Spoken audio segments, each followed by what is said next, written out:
Hello everyone, welcome again to our YouTube channel इनके maths. आज की वीडियो में फिर से दोस्तों मैं आईसीएआर का एक पेपर सॉल्व करने वाला हूं। आप डेट देख सकते हैं 2 मार्च को फर्स्ट शिफ्ट में जो पेपर हुआ था आईसीएआर टेक्निकल असिस्टेंट का, उसमें मैथ के जो क्वेश्चन पूछे गए थे उसको मैं सॉल्व करने वाला हूँ। वीडियो बाईलिंगुअल होगी, क्वेश्चन हिंदी इंग्लिश दोनों में रिटर्न मिलेगा। इससे पहले मैंने 28 फेब का 28 फरवरी का तीनों शिफ्ट मैंने ऑलरेडी मैथ का सॉल्व कर रखा है।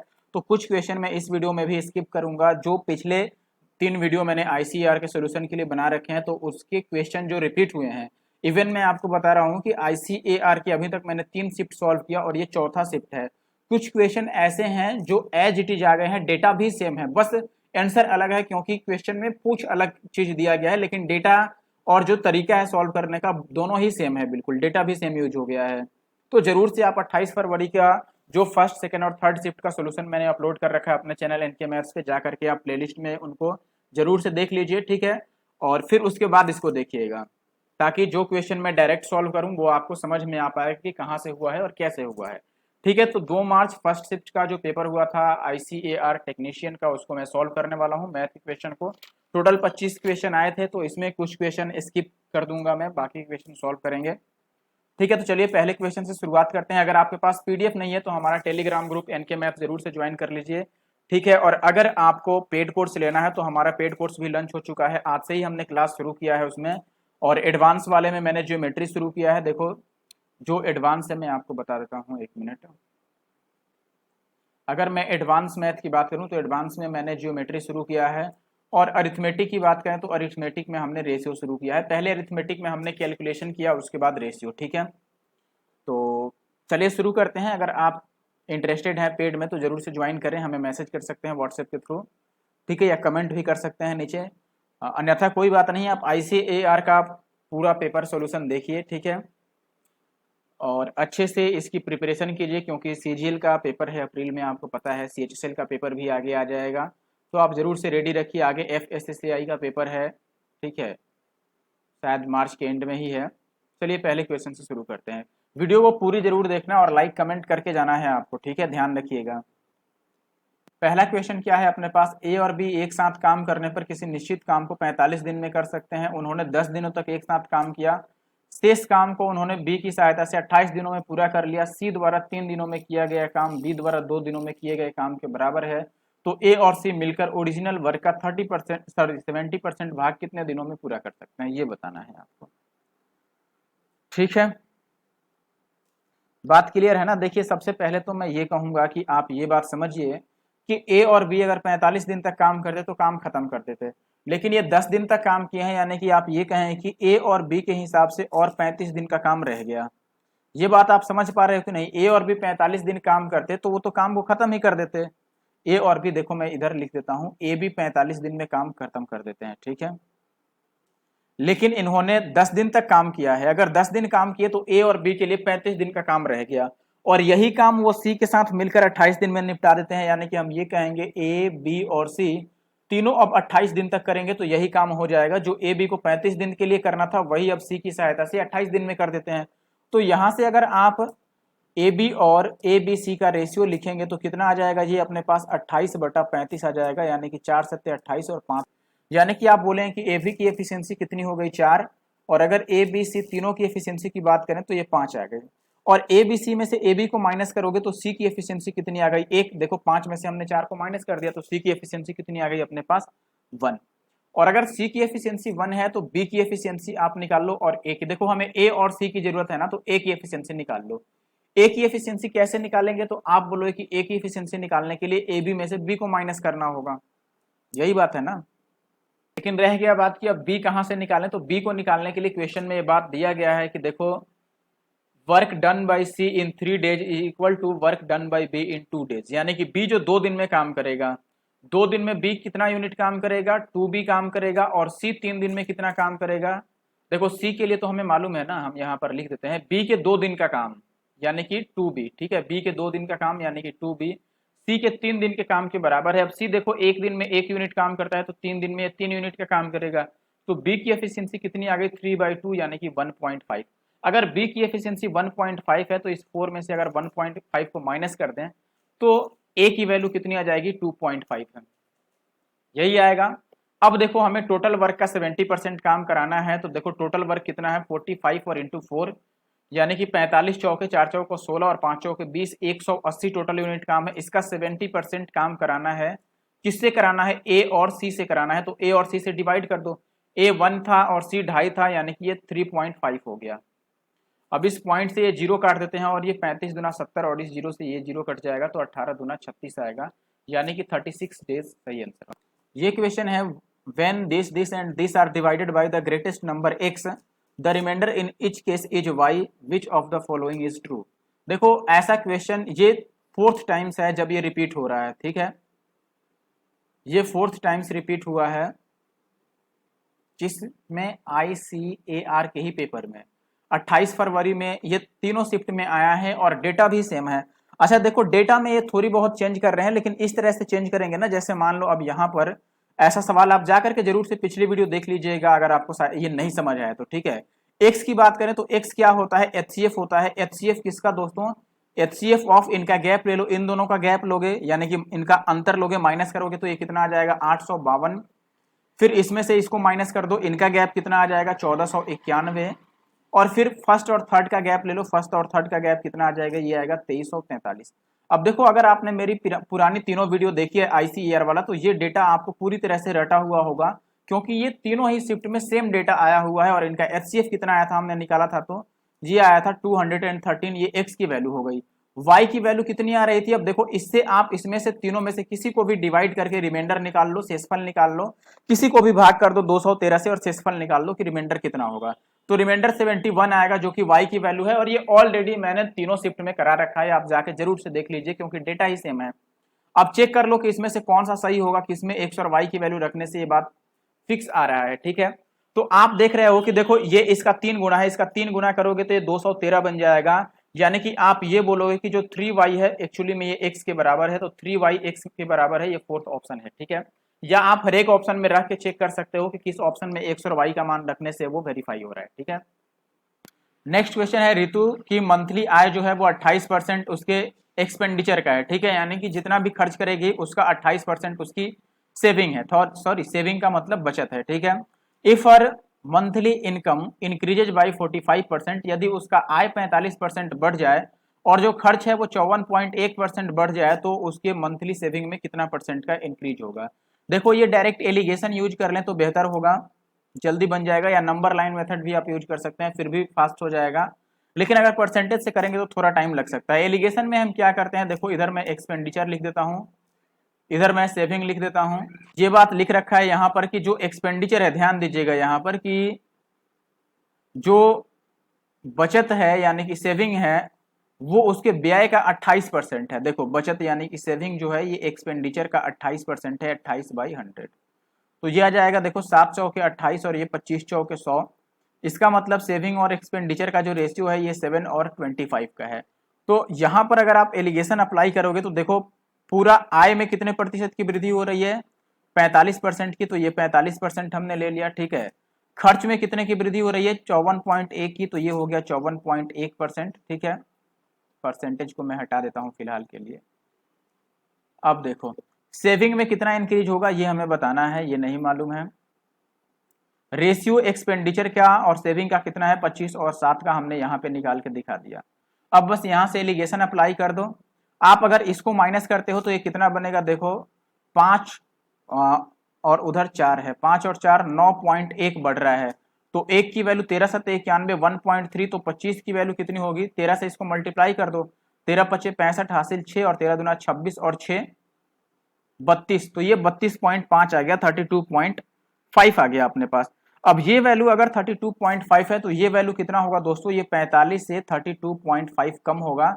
तो 45 में से अगर 32 आप घटाना चाहते हो तो एक काम करो 33 ही घटा दो, ये 0.5 आएगा ही, और यहाँ पर बचेगा अपने पास 4 में से 2 जाएगा 2 और 1 12.5% आ रहा है, तो ये अपना आंसर होगा ऑप्शन सेकंड। नेक्स्ट क्वेश्चन है एक चक्रीय चतुर्भुज ABCD में भुजाओं AB और DC को बढ़ाने पर वो E पर मिलते हैं और AD और BC को बढ़ाने पर F पर मिलते हैं, ये दो कोण दिया है, ये कोण बताना है।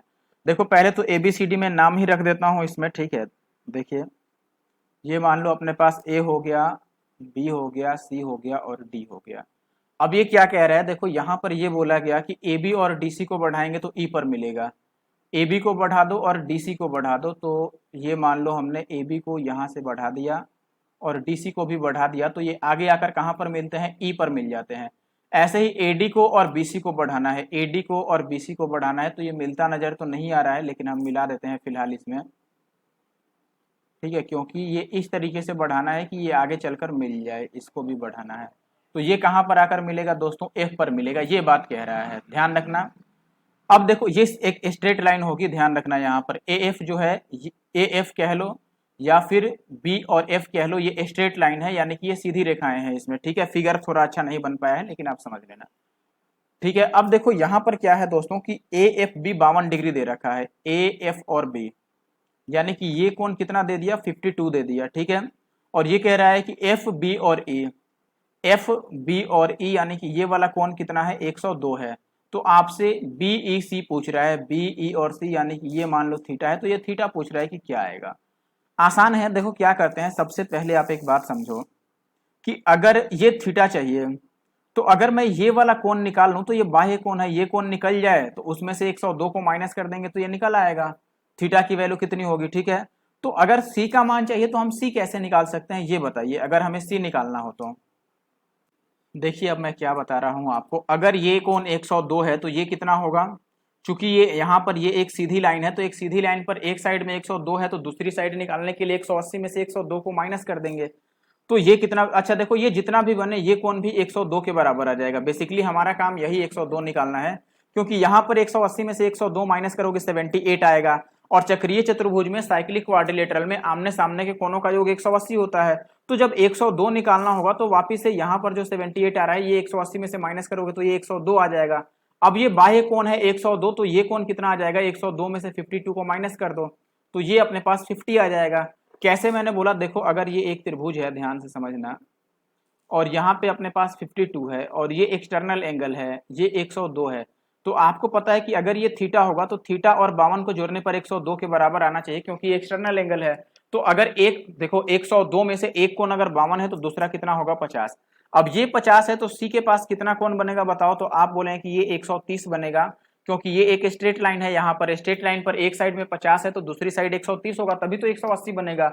अब फिर से इस त्रिभुज में देखो, अगर ये 102 है, ये 130 है, तो ये कितना होना चाहिए, 28 होना चाहिए, तभी तो 28 और 102 मिलकर 130 बनेगा, तो ये आंसर होगा।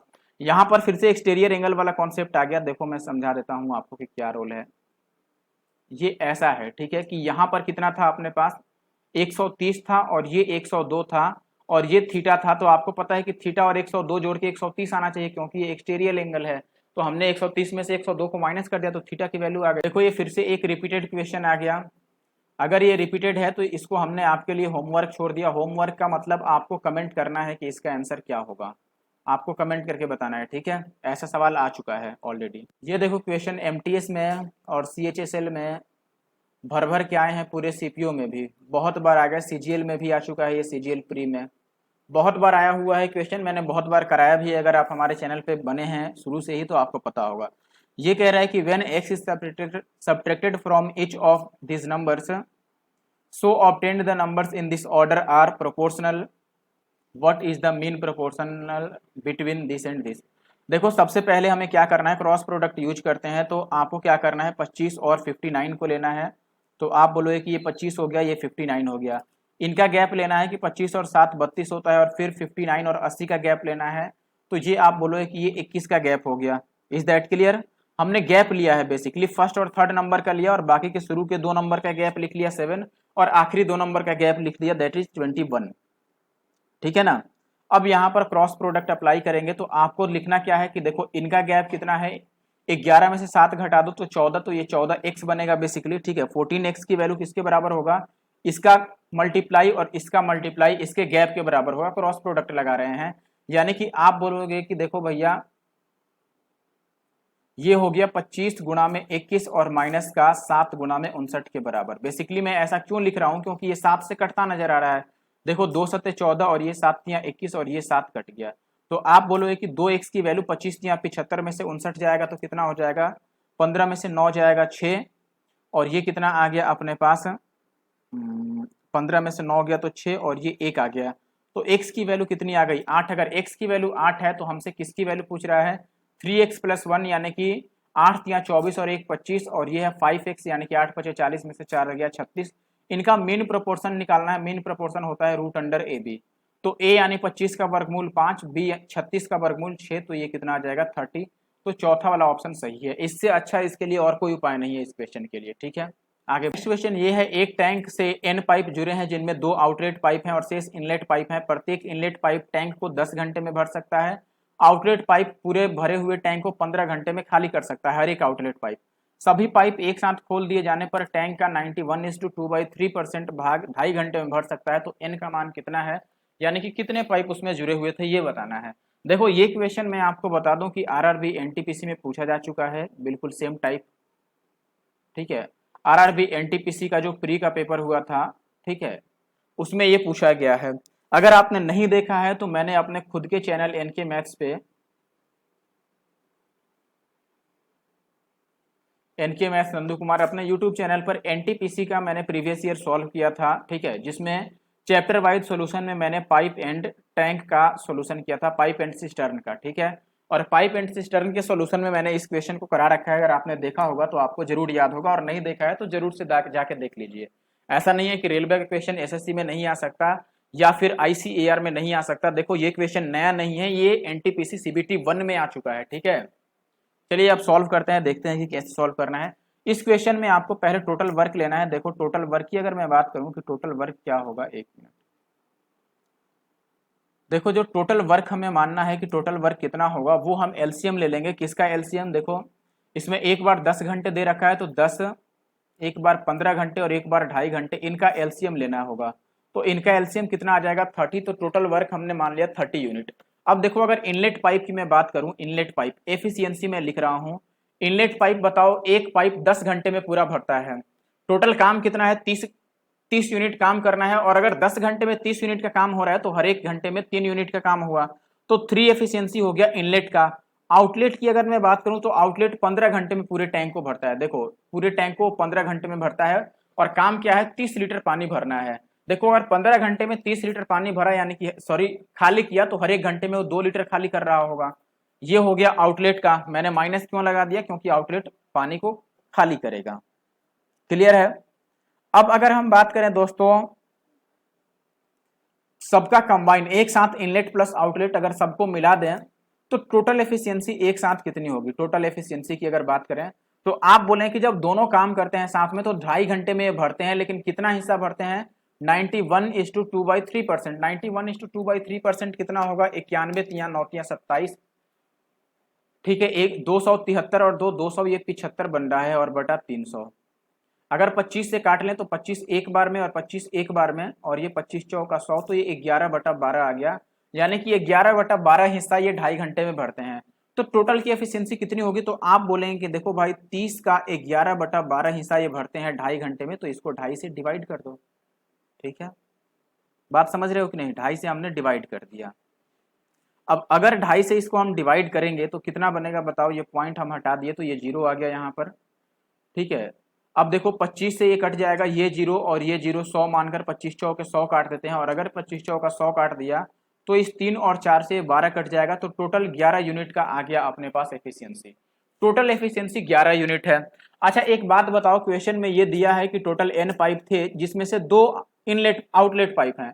देखो अगर आउटलेट 2 पाइप हैं तो इनलेट कितने होंगे n-2 होंगे, क्योंकि टोटल n है। अब अगर टोटल एफिशिएंसी को हम बराबर करें तो आप बोलें कि देखो इनलेट वाले पाइप 3 की एफिशिएंसी से भरेंगे, और कितने पाइप है भाई n-2, और इसमें से खाली करने वाला 2 की एफिशिएंसी से खाली करेगा। और कितने आउटलेट पाइप हैं, 2 पाइप हैं आउटलेट के, और सबका मिलाकर कितना एफिशिएंसी बन रहा है 11 बन रहा है। तो इसको हमने 11 के बराबर कर दिया। यहाँ से n की वैल्यू निकाल दो तो ये हो जाएगा अपने पास कितना, देखो 3 दूना 6, या ये 2 दूना 4 को उधर ले जाओ तो 15, तो ये 5 या 15, तो n की वैल्यू 7 आ जाएगी यहाँ से। ठीक है, इसका मतलब शुरू में कितने पाइप लगे थे, 7 पाइप लगे। नेक्स्ट क्वेश्चन है, एक निश्चित धनराशि 7.5% की वार्षिक साधारण ब्याज की दर से 2 साल में 25,300 हो जाती है। इसी दर पर, इसके दोगुनी दर पर, ठीक है, रेट को डबल कर रहा है और टाइम सेम रखने पर सीआई कितना मिलेगा। और यदि जो ब्याज की गणना है वो 8 मासिक चक्रवृद्धि ब्याज पर की जाती है। ठीक है, इंटरेस्ट जो है वो कंपाउंडेड 8 मंथली है। बस इतनी सी बात है, बस 8 मंथली देख लिख के डराया गया है और कुछ नहीं है। देखो एक बात समझो, मैं ये बोल रहा हूँ कि अगर 7.5% का रेट ले रहा है तो 2 साल में कितना इंटरेस्ट बना होगा, तो आप बोलेंगे कि 2 साल में ये 15% का इंटरेस्ट बनेगा। एक साल में 7.5% तो 2 साल में 15% का इंटरेस्ट बनेगा, और अमाउंट कितना हो जाएगा, तो आप बोलेंगे अगर इंटरेस्ट 15% है तो अमाउंट 115% बनेगा, 108 कर लेंगे। और ये अमाउंट कितना बना है, तो आप बोलेंगे कि 25,300 बना है। तो 115% की वैल्यू ये है। ये हो गया एसआई की बात। सीआई के केस में ये कह रहा है कि रेट को डबल कर लो, रेट को डबल करना है तो 7.5% को हम डबल करेंगे तो 15% हो जाएगा। टाइम सेम रखना है, यानी कि टाइम 2 वर्ष ही रखना है। लेकिन एक और बात समझो, ये 8 मासिक गणना की जा रही है। अगर 8 मासिक गणना करना है तो पहले टाइम देख लो, ये 2 वर्ष का मतलब कितना हो गया, 24 माह। 24 माह को 8-8 महीने में बांटोगे तो 3 साइकिल बनेगा, 8-8-8, यानी कि टाइम हमें कितना लेना होगा, अब 3 ईयर्स लेना होगा। ठीक है, टाइम कितना लेना होगा। रेट की बात करें तो ये ईयरली है, ठीक है, यानी कि आप ये कहोगे कि 12 महीने के लिए, ध्यान से देखना यहाँ पर, अगर मैं बात करूँ 12 मंथ्स के लिए, तो 12 मंथ्स के लिए जो इंटरेस्ट है वो 15% है, तो 8 मंथ्स के लिए कितना होगा बताओ। 8 मंथ्स के लिए कितना होगा, इसको पहले हम 3 से काटते हैं, तो 4 महीने के लिए 5%, तो 8 महीने के लिए 10% लगेगा, यानी कि जो रेट लेना है वो 10% का लेना है आपको 8 मासिक के लिए। ठीक है, अब देखो हमारे पास क्वेश्चन इतना हो गया कि रेट अपने पास कितना है 10% और टाइम कितना है 3 ईयर्स है, और सीआई बताना है। तो आपको पता है कि 10% के हिसाब से 3 साल का सीआई क्या होता है, 33.1% होता है, ये बात तो पता होगा। देखो अब हम परसेंटेज के थ्रू डायरेक्ट निकाल लेते हैं कि 115% की वैल्यू इतनी है, तो 33.1% की वैल्यू कितनी होगी। 115 से आप इसको काट लो, 23 से काटोगे तो ये 23 बचे 115, और 23 से कट जाएगा 23 एक बार में, और 23 एक बार में, 11 बार में कट गया। और 5 से काट देते हैं, 20 बचे 100, तो एक की वैल्यू कितनी आ गई, 11 दूना 22, यानी कि 220, तो 33.1 की वैल्यू इतना हो जाएगा, इतना गुना में 22 पॉइंट तो हट जाएगा। तो ये देखो 2 एकम 2, लास्ट में 2 आएगा, इतना बात फिक्स है, यानी कि ये वाला और ये वाला तो नहीं होगा। उसके बाद ये 22 11 का मल्टीपल है, तो 11 से भी आंसर कटेगा, चेक कर लो, 7 7 14, और ये 3 और 2 5, ये 11 से नहीं कट रहा है, 8 7 15, अब ये अकेला बचा है तो यही कटेगा ही, यानी कि ऑप्शन दूसरा जो है ये सही उत्तर है। बाकी आप मल्टीप्लाई करके भी चेक कर सकते हैं। ठीक है, चलिए आगे बढ़ते हैं। अब ये एक क्वेश्चन देखिए, इसमें पूछा है कि त्रिभुज एबीसी में कोण ए सबसे बड़ा कोण है, कोण बी सबसे छोटा कोण है, यदि त्रिभुज की लंबाइयां क्रमागत धन पूर्णांक में हो तो सबसे बड़ी भुजा की लंबाई कितनी होगी। अब इसमें कुछ डेटा अभी मिसिंग लग रहा है मुझे, ठीक है, इसीलिए इस पे मैंने ज़्यादा ध्यान नहीं दिया। ठीक है, मैंने कोशिश किया 1-2 बार, लेकिन अभी ये सॉल्व नहीं हुआ है। ठीक है, तो अभी मैं इसको स्किप कर रहा हूँ, फिलहाल एक बार वेरीफाई करना होगा, ठीक है, टाइम निकाल कर मुझे, कि क्या इसमें सही में डेटा मिसिंग है या नहीं। ठीक है, इसका जो आंसर गिवन है आईसीएआर जो इंस्टीट्यूशन है उसके द्वारा आंसर दिया गया है इसका 6। ठीक है, आप देख लीजिएगा एक बार, अभी ये मैंने सॉल्व नहीं किया है, मैंने कोशिश किया 1-2 बार, लेकिन अभी फिलहाल ये सॉल्व नहीं हो रहा है, मुझे डाटा की कुछ कमी लग रही है, लेकिन मैं इसको वेरीफाई कर लूंगा, फिर आपको अगले शिफ्ट का जो वीडियो आएगा उसमें मैं क्लियर कर दूंगा। ठीक है, नेक्स्ट क्वेश्चन कह रहा है कि अमन एक निश्चित दूरी को x की स्पीड से तय करता है, वापसी यात्रा में वह उस दूरी का 20% भाग पहली दूरी तय करने में लगे समय के 35% भाग में तय कर लेता है। वापसी की यात्रा का शेष भाग में उसकी चाल वाई रही हो, और वह वापसी की पूरी यात्रा को जाते समय की यात्रा में लगे समय के बराबर समय में ही पूरा कर सकता है, तो इनमें से कौन सा कथन सही है, ये आपको बताना है। बहुत अच्छे, देखो सबसे पहली बात आप ये समझ लो, मान लो हम ये कह लेते हैं कि उसको यहाँ से यहाँ तक चल के जाना है। ठीक है, अब ये कह रहा है कि पहले केस में वो क्या किया कि वो एक्स की स्पीड से गया। ठीक है, फर्स्ट केस में वो एक्स की स्पीड से गया है, यहाँ से जो स्पीड है उसका x किलोमीटर पर आवर की स्पीड है फर्स्ट केस में, बहुत ध्यान से बात समझना। ठीक है, डिस्टेंस को भी मैं मान लेता हूँ कि चलो जो डिस्टेंस है टोटल वो 100 किलोमीटर का मैं मान लेता हूँ कि 100 किलोमीटर का टोटल डिस्टेंस हो गया।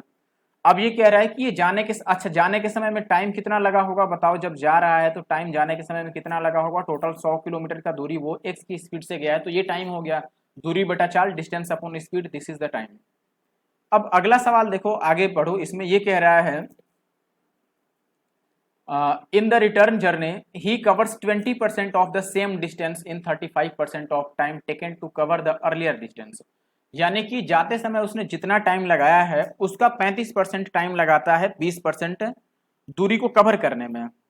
ठीक है, अच्छा देखो 20% दूरी, आने के टाइम में 20% दूरी का मतलब क्या हुआ कि यहाँ से यहाँ तक 20 की डिस्टेंस की वो बात कर रहा है। ठीक है, देखो अगर हम 20% की बात करें तो मान लो यहाँ से यहाँ तक वो 20 किलोमीटर हो गया, तो बाकी का जो दूरी बच गया ये 80 किलोमीटर का दूरी बच गया।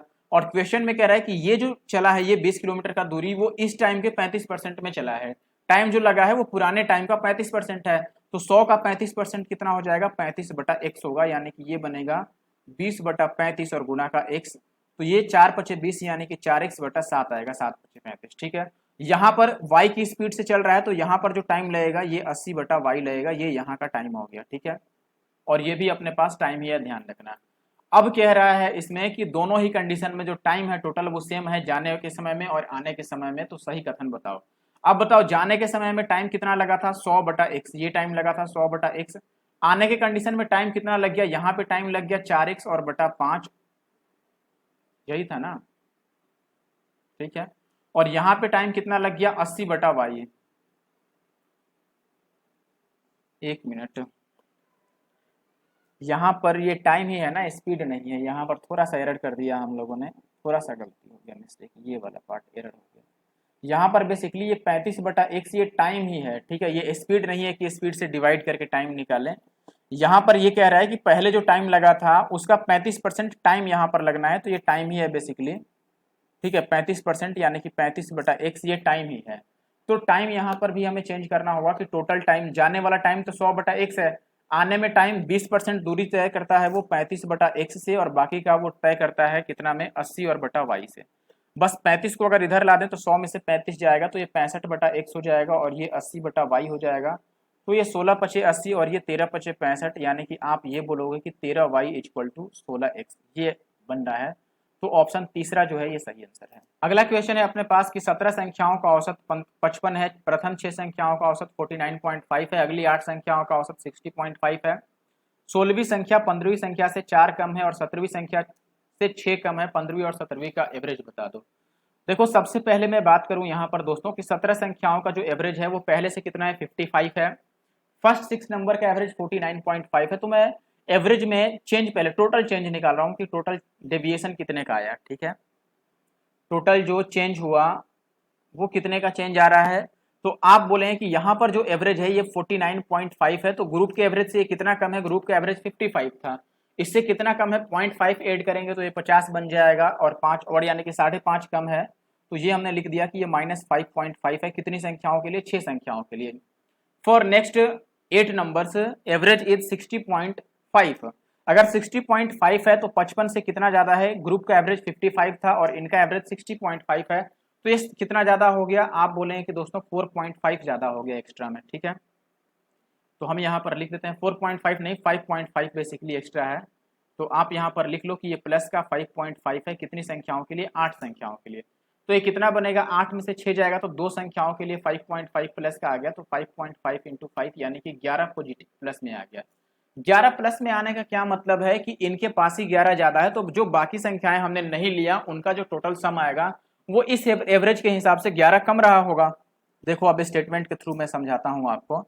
अगर आप बात करें कि कौन कौन सा नंबर हमने नहीं लिया, तो आप बोलेंगे 16th नंबर नहीं लिया, 15th नहीं लिया और 17th नहीं लिया है, हमने इनको इंक्लूड नहीं किया है। तो देखो अगर मैं बात करूं 16th की, 15th की और 17th की, तो ये कह रहा है कि जो 16वां है वो 4 कम है किससे, 15वें नंबर से, और 6 कम है किससे, 17वें नंबर से। तो 16वें को अगर x मान लूं तो 15वां कितना होगा, इससे 4 कम था तो ये 4 ज्यादा होगा, और इससे 6 कम था तो ये 6 ज्यादा होगा। अब अगर मैं इनका सम लिखूं, ध्यान रखना, इनका अगर मैं सम लिखूं तो आप बोलेंगे कि अगर इनको सम करोगे तो x x और x यानी कि आ जाएगा 3x और प्लस का 10, ये सम आ रहा है। और सम निकालने का एवरेज में फॉर्मूला क्या है, एवरेज इंटू नंबर। तो एवरेज जब ये ग्रुप में थे तो 55 था हर एक का एवरेज, तो 55 और इंटू का 3 होता। ये तो ग्रुप के हिसाब से है, लेकिन आपको पता है कि ग्रुप में 11 एक्स्ट्रा बच रहा है, यानी कि इनकी वैल्यू 11 कम होगी, ठीक है। तो ये आप बोलोगे 3x + 10 की वैल्यू कितना हो जाएगा, 5 × 15 और 5 × 15 और 1 16, यानी कि ये कितना हो गया, 165 में से 11 घटा दो तो ये 154 हो जाएगा। तो 3x की वैल्यू कितनी आ जाएगी, 144। तो x की वैल्यू आ जाएगी 3 चौके 12 और 3 अट्ठे 24, x की वैल्यू 48। हमें एवरेज बताना था किसका, 15वां और 17वां का, इन दोनों का एवरेज निकालोगे तो ये 2x + 10/2 होगा, यानी कि ये x + 5 होगा, और x तो 48 आ गया है और +5 यानी कि ये कितना हो गया, 53 हो गया। तो 53 अपना आंसर होगा। ये क्वेश्चन भी मैं स्किप कर रहा हूं क्योंकि ऐसा क्वेश्चन बिल्कुल मैंने बना दिया है, ये भी आपके लिए होमवर्क ही है। ठीक है, बिल्कुल रिपीटेड क्वेश्चन है। अगर किसी भाई को, किसी दोस्त को ये नहीं समझ आ रहा है तो जरूर से वो जाके 28 फेब का जो सॉल्यूशन है वो जरूर से जा करके देख लें, 28 फेब ICAR। ठीक है, आप जा करके प्लेलिस्ट चेक कीजिए और उसमें से ये वीडियो देखिए तीनों, 28 फरवरी का जो 3 शिफ्ट में मैंने करा रखा है, जाकर उनको जरूर से देखिए। और फिर इसका जो भी आंसर निकले वो आपको कमेंट बॉक्स में हमें कमेंट करके बताना है। ठीक है, चलिए आगे बढ़ते हैं। नेक्स्ट क्वेश्चन है कि एक वस्तु को उसके अंकित मूल्य पर 25% छूट देकर बेचा और डीलर को 25% लाभ होता है, ऐसे कंडीशन में।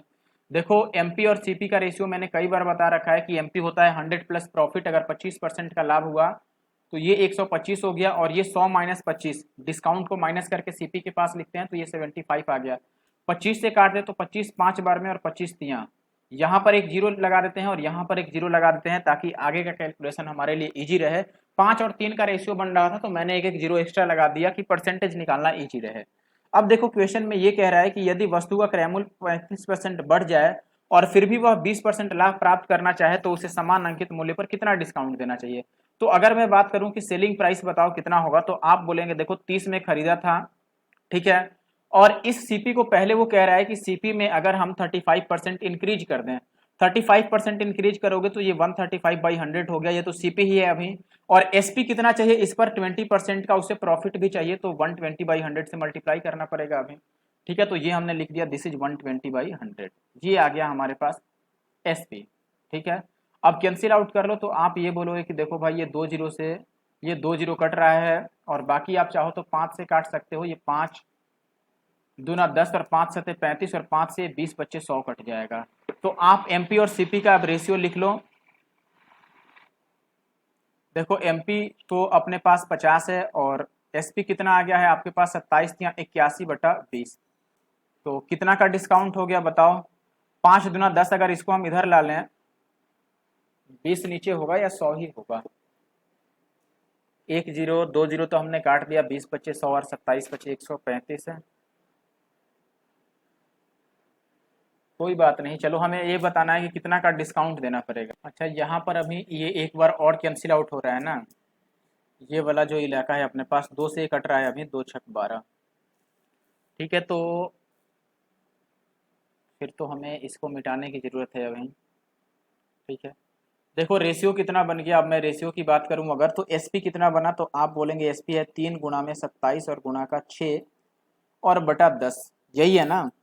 तो अब मल्टीप्लाई कर दो, अब करना क्या है बेसिकली, अब कोई काम ही नहीं रहा, इसको इधर ले जाओ तो ये बन गया 500 और ये बन गया 6 तियां 18 सते 126 का 6, और हासिल कितना हो गया अपने पास 12, और 18 दुना 36 और 12 कितना हो गया 48।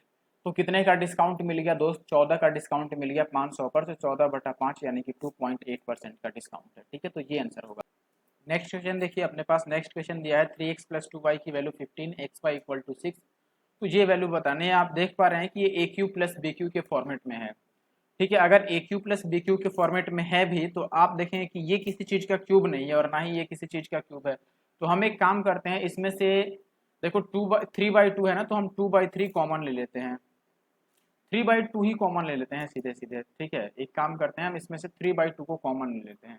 अगर 3/2 कॉमन ले लेंगे तो यहाँ पे बस x का क्यूब रह जाएगा, और यहाँ पर कितना रह जाएगा भाई, 3/2 कॉमन ले हैं तो उधर 2/3 से मल्टीप्लाई करना होगा, यानी कि ये 8/27 और y क्यूब बनेगा।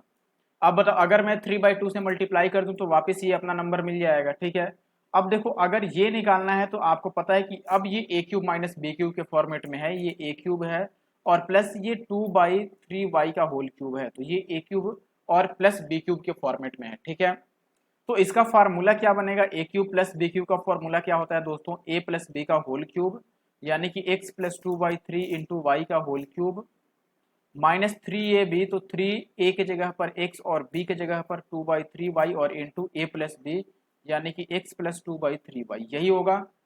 चलो सॉल्व करते हैं। अब देखो, सबसे पहले हमें x + 2/3 और y की जरूरत है, तो यहाँ से हम क्या कर लेते हैं, अगर मैं 3 कॉमन ले लूँ यहाँ से तो ये बनेगा x और प्लस ये 2/3y बचेगा और इक्वल टू का 15।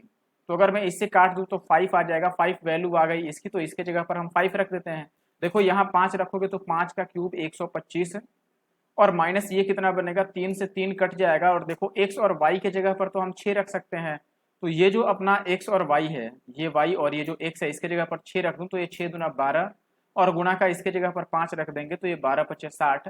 तो देखो 125 में से अगर 60 घटाएंगे तो कितना बचेगा हमारे पास, 65 बच जाएगा। ठीक है, और हमें क्या बताना था, इसकी वैल्यू बतानी थी कि ये टोटल कितना आएगा। ठीक है, तो इसमें ये 3/2 यानी कि 1.5, 3/2 के बदले में 1.5 और अंदर वाले की वैल्यू तो 65 आ गया है। तो ये 15 पिछे 75 का 5 हासिल 7 और 15 छक्का 90 और 7 97, 97.5। तो पहला ऑप्शन सही होता है। नेक्स्ट क्वेश्चन देखिए, यहाँ पे कह रहा है अपने पास कि रेहाना ने एक वस्तु को 1920 रुपए में खरीदा और उसके शिपिंग पर 130 रुपए का व्यय किया और इसे उसने 20% के लाभ पर बेचा और इससे जो रुपए मिले उससे वह एक दूसरी वस्तु खरीदी और 15% के लॉस पर बेच दिया, तो कुल लाभ या हानि प्रतिशत बता दो। देखो हम ये कहते हैं, देखो इसका तो कोई रोल ही नहीं है, ना ही इसका रोल है। मैं ये कह दूं कि सीपी मान लो टोटल उसने 100 रुपए लगाकर कुछ खरीदा, ठीक है, उस पर 20% का प्रॉफिट लेकर उसने बेचा। अगर 20% का प्रॉफिट लेकर बेचेगी यानी कि 120 में बेचा, 120 में जो बेचा उस 120 से उसने दूसरी वस्तु खरीदी। अब ये सीपी हो गया, CP2। और ये कह रहा है कि 15% के लॉस पर बेच दिया। अगर इसको 15% के लॉस पर बेचेगी तो कितना में बेचेगी, तो आप बोले कि इसका 15% कितना होगा, इसका 5% 6, तो 15% कितना हो गया दोस्तों, 6 या 18, यानी कि 18 कम में बेचा तो 102 में बेचा। अब यहाँ पर फाइनल एसपी ये निकला अपना। अब बताओ जो 100 में खरीदा था शुरू में, उसको अभी 102 में बेचा फाइनली, तो कितने का प्रॉफिट हो गया, 2% का क्या हो गया अपने पास प्रॉफिट हो गया। ठीक है, 2% प्रॉफिट, यानी कि ऑप्शन थर्ड। एक गोले की त्रिज्या r सेंटीमीटर है और उसके अंदर एक इंस्क्राइब्ड है बेलन जिसकी ऊंचाई जो है वो 1.2 r है, तो बेलन का आयतन और गोले के आयतन का अनुपात कितना होगा। अच्छा देखो, गोले के लिए आपको रेडियस कितना दे दिया, स्फीयर के लिए r है, स्फीयर के लिए रेडियस r है, यानी कि ये वैल्यू कितनी आ गई अपनी, r आ गई। ठीक है, मान लो अब ये हाइट जो है, देखो ये तो हाइट का आधा हो गया ना, मान लो ये OA है तो OA हाइट का, इसको मैं B मान लेता हूँ। OA अगर बेलन की हाइट का आधा है और बेलन की हाइट 1.2 r है, तो उसका आधा कितना हो जाएगा, 0.6 और r होगा, यही होगा। और AB जो है इसको मैं रेडियस बोल देता हूँ। AB रेडियस किसके लिए है, बेलन के लिए। तो अगर यहाँ पर रेडियस की वैल्यू आप निकालोगे तो ये आप बोलोगे कि ये अंडर रूट किसके बराबर हो जाएगा दोस्तों, r² माइनस 6 का स्क्वायर 0.36 और r² के बराबर। तो ये बेसिकली 0.64 और r² आ गया, 0.64 की वैल्यू 0.8 और r आ गया। ये आ गया अपने पास बेलन की त्रिज्या। अब वॉल्यूम का रेशियो लिखना है, तो वॉल्यूम देखो पहले किसका वॉल्यूम लिखना है आपको, सिलेंडर का। तो सिलेंडर का वॉल्यूम क्या होता है, ये होता है पाई r² h, तो आप बोलोगे पाई r² सिलेंडर के लिए r, तो ये आ गया, तो ये हो गया अपना 8/10 r और गुना में 8/10 r, पॉइंट मैंने हटा दिया, और h इसकी हाइट थी 1.2 r, और इक्वल टू दूसरी तरफ गोले का आयतन 4/3 पाई r³ ये होगा। अब देखो कि इस पाई से ये पाई कट गया, ठीक है, और ये 1 2 और 3 बार जो r है इससे ये कट गया। ठीक है, ये पॉइंट भी हटा देता हूं तो नीचे 10 आ गया, और ये देखो कि 4 से कट जाएगा, 4 3 12, और ये देखो आपका कट जाएगा 4 दूना 8 और ये 5 दूना 10, अब ये 2 दूना 4 और ये फिर से 5 दूना 10 और ये 2 से ये 2 बचे 10। तो ओवरऑल 3 9 8 72 अनुपात 5 का क्यूब 125 आ गया, तो 72 अनुपात 125 पहला ऑप्शन। नेक्स्ट क्वेश्चन देखिए, x की वैल्यू आपको गिवन है ये वाली, ठीक है, ये y की वैल्यू गिवन है, x इंटू वाई हमें बताना है। अगर मैं इसको बोलूं कि ये 1.05 को आप क्या लिखेंगे, तो ये 1 और प्लस 05 को 5/90 लिख देंगे। ठीक है, 0.0 और 5 पे रेकरिंग है तो आप बोलोगे 5, और जिस पे रेकरिंग नहीं होता है उसको माइनस करते हैं, और रेकरिंग वाले के लिए तो 9 लिखते हैं, और जिस पे रेकरिंग नहीं है उसके लिए 0 लिखते हैं। तो ये बेसिकली 5/90 बनेगा। तो ये आप बोले हैं कि 19 और 5 ये 95 बटा कितना बन गया, 90 बन गया इसके लिए। और इस डिवाइड को मैं लिख देता हूँ। अब देखो इसको पूरा ही मैं लिखता हूँ। पहले वाले टर्म के लिए हमारे पास आ गया 95/90, और डिवाइड को मैं मल्टीप्लाई लिखूं तो ये कितना बनेगा, देखो अगर 0.95 को आप लिखना चाहो तो रेकरिंग हटाओगे तो ये 95/99 आएगा, तो यहाँ पर 99 ऊपर आएगा और 95 नीचे आएगा। और फिर इसको निकाल दो, 0 पॉइंट जो अपने पास 409 है और इस दोनों पे रेकरिंग है, तो आप बोलोगे 409 में से ये 4 घटा लो क्योंकि इस पे रेकरिंग नहीं है। और नीचे देखो इस 0 और 9 के लिए तो 99 लिखेंगे, और एक पे रेकरिंग नहीं है तो 0। तो ये बेसिकली कितना बन गया अपने पास, 409 में से 4 जाएगा तो ये 405 आएगा, और अपॉन 990। ठीक है, अब देखोगे आप दोस्तों की 95 से 95 कट गया, 99 से 99 कट गया, और ये 9 से काट देते हैं हम, 9 चौके 36 और 9 पचे 45, और ये 9 पचे 45 और ये 2 पचे 10।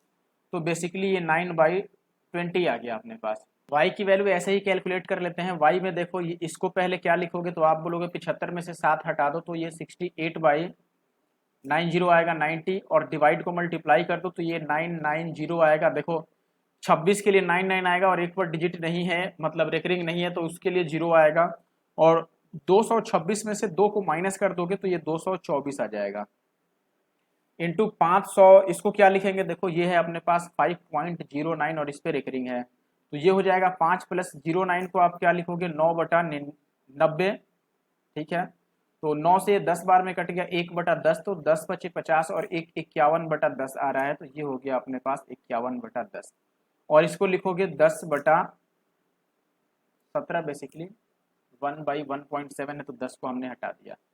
अब आप देख लो ये जहां पर भी कैंसिल आउट हो रहा है, तो ये सारा मिट ही गया। कोई बात नहीं, मैं वापस लिख देता हूँ। देखो ये कितना आया था अपने पास, तो आप बोलोगे ये आया था 68 और बटा, आप चेक कर लेना कैसे आया था। ठीक है, ये मिट गया अचानक से। ठीक है, कंप्यूटर लैग हो गया था, इसके लिए ये सारा मिट गया। तो मैं डायरेक्ट इस बार लिख देता हूँ रिजल्ट क्या आया था अपने पास। एक्स की बात करता हूँ मैं पहले, एक्स के लिए। ठीक है, एक्स में 68 नहीं था, क्या वैल्यू आई थी, आया था, देखो ये कितना है अपने पास, 1.05 था, इसकी वैल्यू आई थी अपने पास 95/90। तो मैं लिख देता हूँ कि 90। यार अभी भी लैग कर रहा है सिस्टम,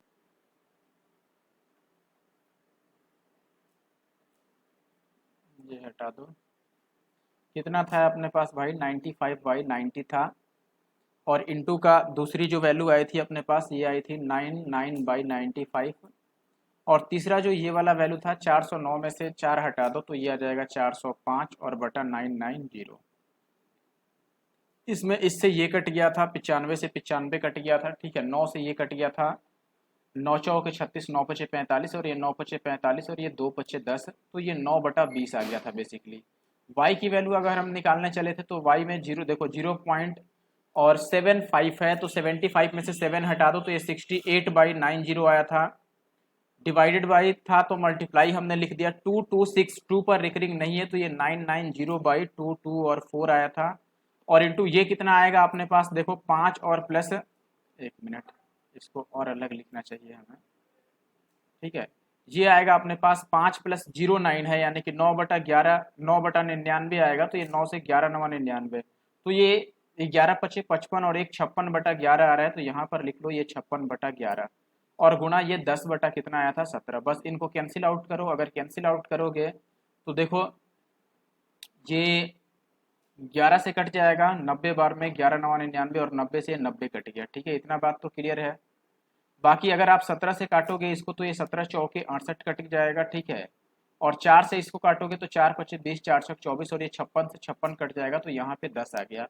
और हमें अब कितना बताना है, एक्स वाई बताना है, तो ये 9/20 और गुणा में वाई की जगह पर 10, ये 0 से 0, 9 का आधा कितना होगा, 4.5, यानी कि ऑप्शन 4 सही आंसर है। अगला सवाल है, देखो ए द्वारा 10 घंटे में चली गई दूरी बी द्वारा 12 घंटे में चली गई दूरी से 27 कम है, और बी द्वारा 8 घंटे में चली गई दूरी ए द्वारा 9 घंटे में चली गई दूरी से 7.5 कम है। यदि वो 4.2 मीटर लंबी, सॉरी किलोमीटर लंबी सड़क को दोनों सिरों से एक दूसरे की ओर चलना शुरू करे तो कितने समय में पार करेंगे। तो दोनों की स्पीड निकालनी होगी, सीधी सी बात है। ठीक है, तभी जाके बात बनेगा, दोनों के स्पीड का सम निकालना होगा कि दोनों के स्पीड का योगफल कितना हुआ। चलिए देखिए, तो सबसे पहले हम काम करते हैं कि ए द्वारा 10 घंटे में चली गई दूरी, ए की स्पीड को ए ही बोले तो ये 10 घंटे में 10 ए चलेगा और बी 12 बी चलेगा। ठीक है, तो आप ये कहें कि 12 बी में से अगर 10 ए घटा दें तो ये 27 किलोमीटर के बराबर आता है।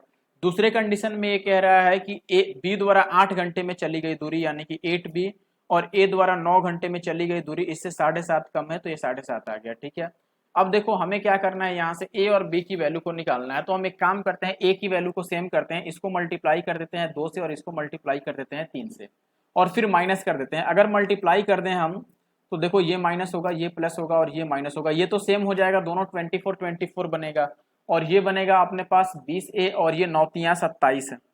तो 27 बेसिकली 20 में से हम 27 को माइनस करेंगे, ये एक्चुअली प्लस हो गया है, तो यहाँ पर 7a आएगा। और ये कितना आ जाएगा, देखो 27 दूना ये हो गया अपने पास 54 और ये हो जाएगा 7.5 7 21 और 5 15 यानी कि 22.5। तो ये देखो 5 आएगा अपने पास और 3 में से 2 जाएगा 1 और ये 3, इतना आ गया। तो ए की वैल्यू हो जाएगी 7 चौके 28 और 7 पच्चे 35। ए की वैल्यू 4.5 हो गई। तो बी की वैल्यू कितनी हो गई? बी की वैल्यू किसी में भी रख देते हैं। अगर हम फर्स्ट इक्वेशन में बी की वैल्यू इसमें रख दें तो ये 45 और ये 72/12 यानी कि 12 छक 72। बी की वैल्यू 6 आ जाएगी अगर बी की वैल्यू हमने फर्स्ट इक्वेशन में रखा था, ठीक है। तो 12 बी की वैल्यू 72 के बराबर आ गया, तो बी की वैल्यू 6 आ गया।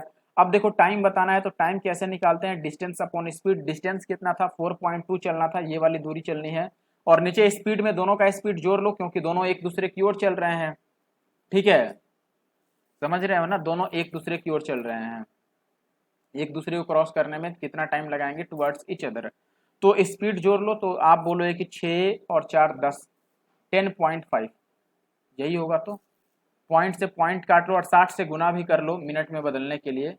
तो ये 6 सते 42 है, ठीक है। और ये 7 से काटोगे तो 15 सते 105 और 15 चौके 60, तो 6 चौके 24 मिनट, यानी कि ऑप्शन थर्ड। देखो इसमें इस एक्सप्रेशन की वैल्यू बतानी है और थीटा जो है वो 0 और 90 के बीच का है। तो 0 और 90 के बीच का वैल्यू हम क्या क्या ले सकते हैं? 30 ले सकते हैं और 45 ले सकते हैं और 60 ले सकते हैं। इसमें से कोई सा भी यूज कर सकते हैं, लेकिन आपको ये भी ध्यान रखना है कि थीटा की जगह पर आप जो भी रखो ऑप्शन कोई सेम नहीं होना चाहिए। अगर मान लो मैं 45 रखता हूँ तो 45 पे ये वैल्यू और ये वैल्यू सेम हो जाएगा, इसीलिए 45 रखने का कोई फायदा नहीं होगा। इसीलिए आप 30 रख लो या 60 रख लो, मैं 30 ही रख देता हूँ।